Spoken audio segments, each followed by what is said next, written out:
বন্ধুরা, আমার cooking channel থেকে সবাইকে স্বাগতম। আজ আমি জিরা বিস্কুট নিয়ে চলে এসেছি। তো খেতে খুবই অসাধারণ হয় আর খুব ঝটপট বানানো যায়।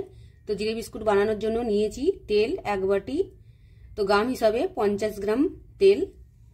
আর এখানে তেলের বদলে আপনারা বাটার ব্যবহার করতে পারেন। দেব চিনি গুঁড়ো 1/2 বাটি, তো দিয়ে একটা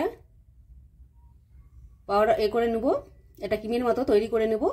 তো দেখুন ঠিক এটা ক্রিমের মতো হয়েছে। আর এটাকে আমি সাইডে সরিয়ে রাখবো। একটা বাটি নিয়েছি, তার মধ্যে 1 বাটি নিয়েছি আটা, যেটা গমের আটা। আর নেব তার 3 ভাগের 1 ভাগ নেব ময়দা। দেব 4 চামচ পাউডার মিল্ক। আর দেব 1 চামচ বেকিং পাউডার। দেব স্বাদ মতো লবণ। আর যে কোনো মিষ্টিতে একটু লবণ দিলে স্বাদটা ভালো হয়, তাই আমি লবণ দিয়েছি। আপনারা চাইলে লবণটা বাদ দিতে পারেন। তো এবার আমি সব উপকরণগুলোকে ভালো করে মিশিয়ে নেব।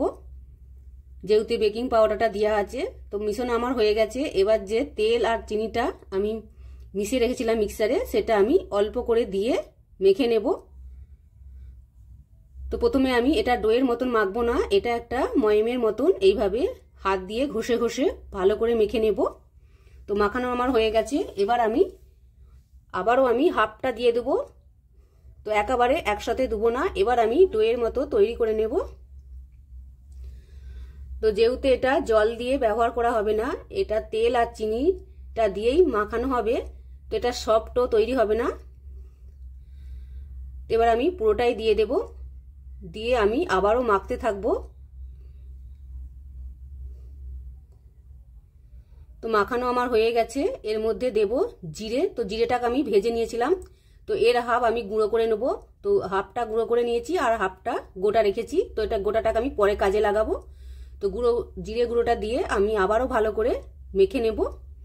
তো মাখতে মাখতে যখন দেখবেন একটা ডো তৈরি হয়ে যাবে, আর ডোটা ঠিক এরকম হয়েছে, এবার আমি এটাকে ঢেকে সাইডে সরিয়ে রাখবো 5 মিনিটের জন্য।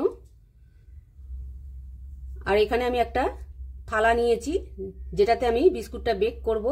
তার জন্য আমি একটু তেল ব্রাশ করে নিচ্ছি। তেল ব্রাশ আমার করে হয়ে গেছে। এবার আমি যে ডোটা মাখিয়ে রেখেছিলাম, তো 5 মিনিট হয়ে গেছে, এখান থেকে আমি কিছুটা ডো নিয়ে নেব। তো যতটা সাইজে আমি বিস্কুটটা তৈরি করব, সেরকম একটা ডো নিয়ে নিয়েছি, গোল করে নেব। এবার 2 হাতের সাইজে 2 হাত দিয়ে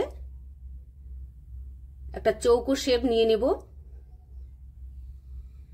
তো বন্ধুরা, এই জিরের ফ্লেভারটা তো সবারই পছন্দের হয়, আর জিরে দিলে বিস্কুটের টেস্টটা দ্বিগুণ বেড়ে যায়। তো এইভাবে আমি চৌকো করে শেপ নিয়ে নিয়েছি। আর ওপর থেকে যে গোটা জিরেটা আমি ভেজে রেখেছিলাম, ওপর থেকে দিয়ে দিলাম। দিয়ে এইভাবে একটু আঙুল দিয়ে চেপে চেপে দেব, যাতে জিরেগুলো বিস্কুটের মধ্যে সেট হয়ে যায়। তো দেখুন একটা বিস্কুট আমার রেডি হয়ে গেল। তো এইভাবে বাকি বিস্কুটগুলোকে একইভাবে তৈরি করে নেব। তো দেখুন আবারও একটা রেডি হয়ে গেছে। তো বাকিগুলো আমার সব বিস্কুটগুলোই তৈরি করে নিয়েছি। এবার আমি বেক করে নেব। তার জন্য আমি কড়া বসিয়ে দিয়েছি। তো কড়াটাকে আমি হাইটে গরম করে নিয়েছিলাম। তো এবার বিস্কুটের থালাটা আমি বসিয়ে দেব আস্তে করে। যেহেতু কড়াটা আমার গরম আছে, সাবধানে বসাতে হবে। দিয়ে আমি ঢেকে দেব। 15 থেকে 20 মিনিট বেক হতে দেব। তো 15-20 মিনিট পর দেখুন বেক আমার হয়ে গেছে। তো দেখুন, আর গরম অবস্থাতে একটু নরম হতে পারে, ঠান্ডা হয়ে গেলে শক্ত হয়ে যাবে। আর বিস্কুটগুলো দেখতেই পাচ্ছেন কতটা সুন্দর হয়েছে। একটা বিস্কুট আমি ভেঙে দেখাচ্ছি। তো দেখুন। তো বন্ধুরা, আজকের রেসিপিটা কেমন হয়েছে আমাকে কমেন্ট করে জানাবেন। ভালো লাগলে